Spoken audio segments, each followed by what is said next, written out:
All right, guys, good morning. I'm going to be trying something a little bit different in terms of a video today. So I'm going to be doing a screen recording on my iPad, and I've got my phone set up here, and I'll incorporate this video into the screen record and then share the video.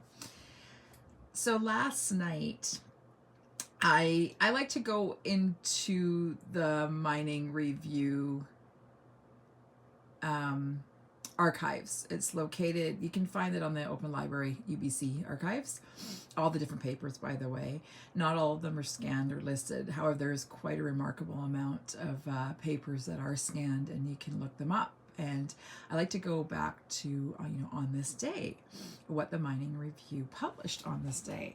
So, in 1900, so January 27th, 1900, it was a Saturday. So the Mining Review only reported on Saturdays, by the way. Sometimes the odd Friday, but most of the time it was Saturdays. So I'm going to go to January 27th, and it's going to load up here. So what I do is I download as a PDF. So I go like this, download it. As you can see, it takes a few moments. And it's listed under my downloads here. You can see I've done it down here below, but I'm just showing you guys how it's done. So I'm going to go into ChatGPT. I'm going to go into add a file. I'm going to click on this. I'm going to hit open. And then I let it do its things here. Uploading right now. So I'm like, hey, what did the Mining Review have to say about Sandon on this day in 1900? So it's loading up right now. Takes a little bit. There we go. Okay, so what did the Mining Review have to say about Sandon on this day? So on this day, as reported by the Mining Review, Sandon was deep in the middle of a labor unrest. The 8-hour law, what was happening? I got a hair on my screen here, sorry guys. The Mining Review took a very strong stance on this. Economic anxiety ran high. Sharp criticism of political leadership. And then everyday life carried on. So it talked about, I noticed here about weddings, and I don't know why it came up. So I'm going to type in here, tell me more about the wedding, about the weddings. So you'll see it's going to come up here. So weddings and social milestones for this day.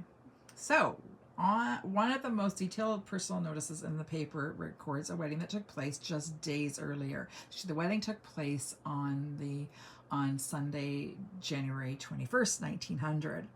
So the bride was Miss B. Walsh, or Bridget Walsh is her name. The groom was William Davidson. The location was at the vestry of the Church of Mary Immaculate in Sandon, which is Catholic. So we just learned something really interesting. So Hal's just trying to find some more information on this, but we didn't know there was a pre-Catholic church prior to the 1900 fire. So it's really important. This is really, really fun instead of having to read through microfilms. Despite the economic labor turmoil gripping the town, the wedding is described as quiet but very pretty. Bridesmaids Miss Vera Costello of Calgary, and the best man was William Douche of Nelson, and the officiant was Reverend Father Furland. Fashion mattered, even in a mining town under strain. The bride wore a white silk dress trimmed with chiffon. The bridesmaid was noted as looking charming in a blue velvet traveling costume. I would love to see photos of this. It would be pretty cool to see that. The descriptions weren't filled. Okay, I will ignore that stuff. So newlyweds on the move. The paper also notes that Mr. and Mrs. Davidson arrived back in Sandon on Monday evening and via the CPR. So basically, they, I guess after their vows and their wedding, they took off for a night. I'm assuming it was a CPR, so possibly they went to Nakusp Who knows? Maybe they even went to the hot springs for the night. We don't know. It doesn't say any more information, but we can let our imaginations run wild. So anyway, it's very interesting. So I was curious. I'm like, okay, well, tell me more about Mr. Davidson. You know, who is he? Where is he from? So I'm gonna scoot back to my net here. And William Davidson. So I typed him into Google and I got this information and that on from Wikipedia. So William Davidson, he was born November 17th in 1867. I don't know what the after 1912 is. A Scottish-born miner. He actually was an MLA in the Slocan region from 1903 to 1907. So it gives a little bit of information. We know it's correct William Davidson because it's got his named bride there, Bridget Walsh. He ran for the Socialist Party. So now I'm going to go into, 1903 to 1907. So I started doing some research on, maybe there's more information on him if I go back to some of the historical data, which is somewhat hard because unfortunately, over the last few years, the government, federal and provincial, have changed their website links. So the original links that I used to use to be able to research all this information has changed quite drastically. And so that was quite frustrating. And so I thought, well, let's go to, so I came across his elections BC because he was an MLA for British Columbia. And so let's go 1903. So I learned something, and I don't know how many of you guys knew this. So in 1903 was the very first time candidates ran along party lines.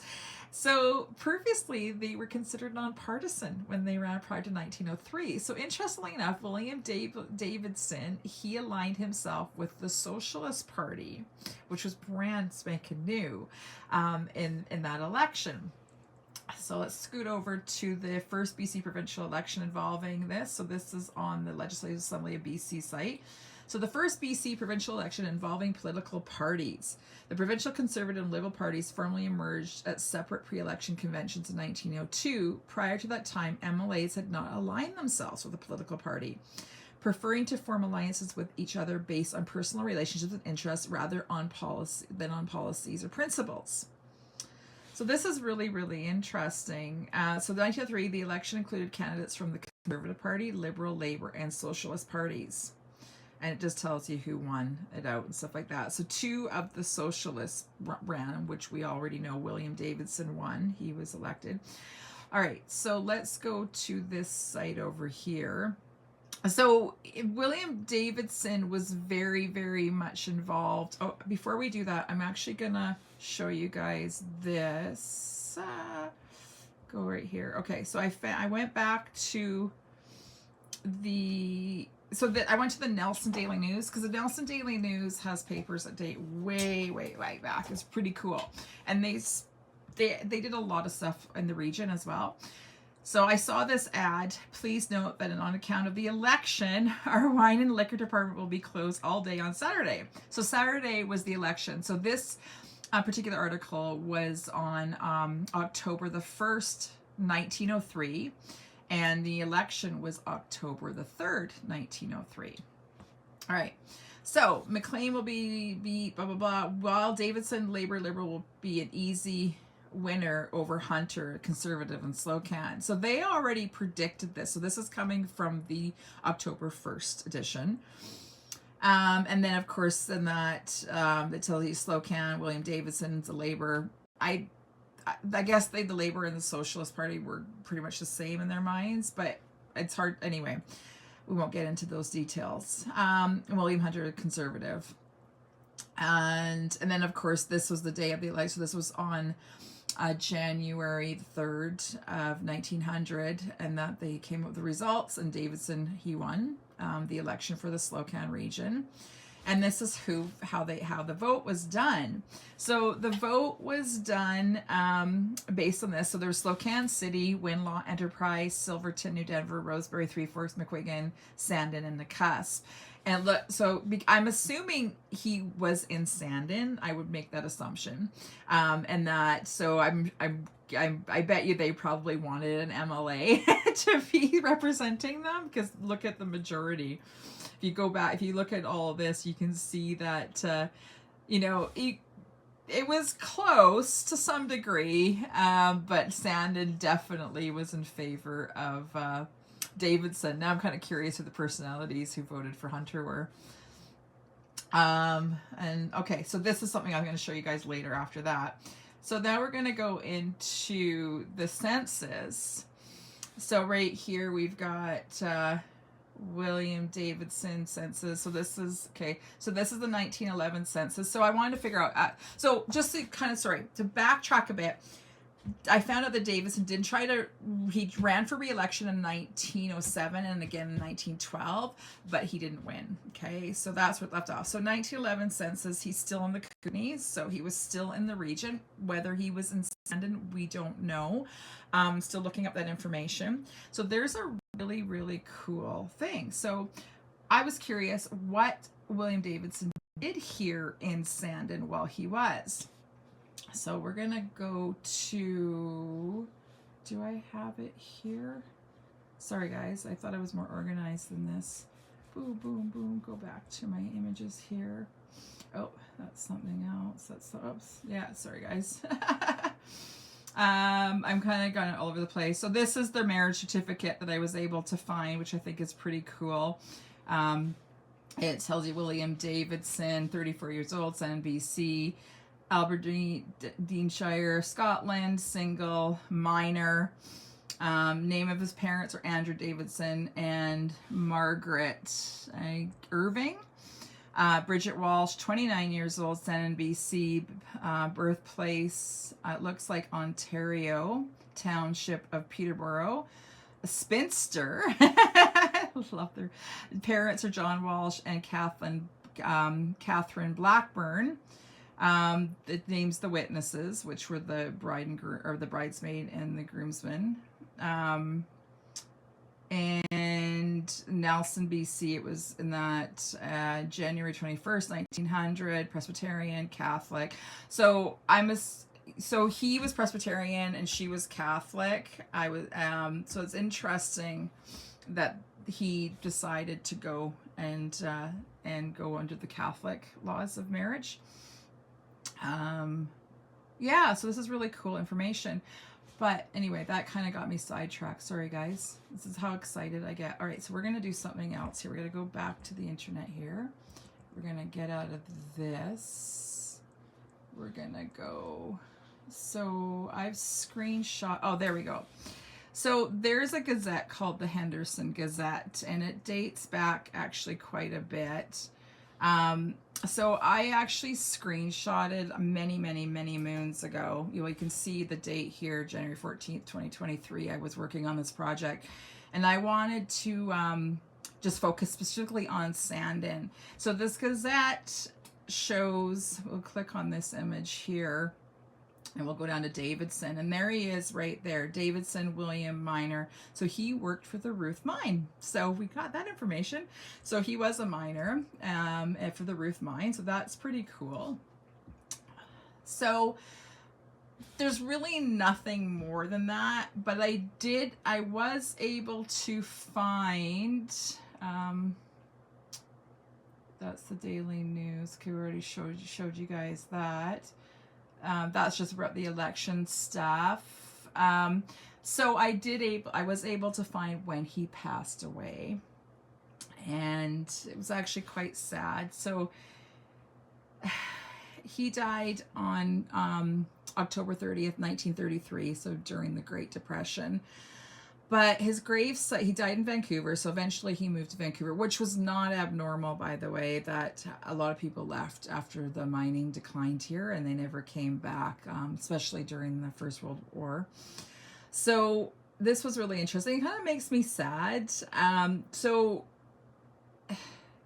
when you look at this, he's buried at the, where is it here?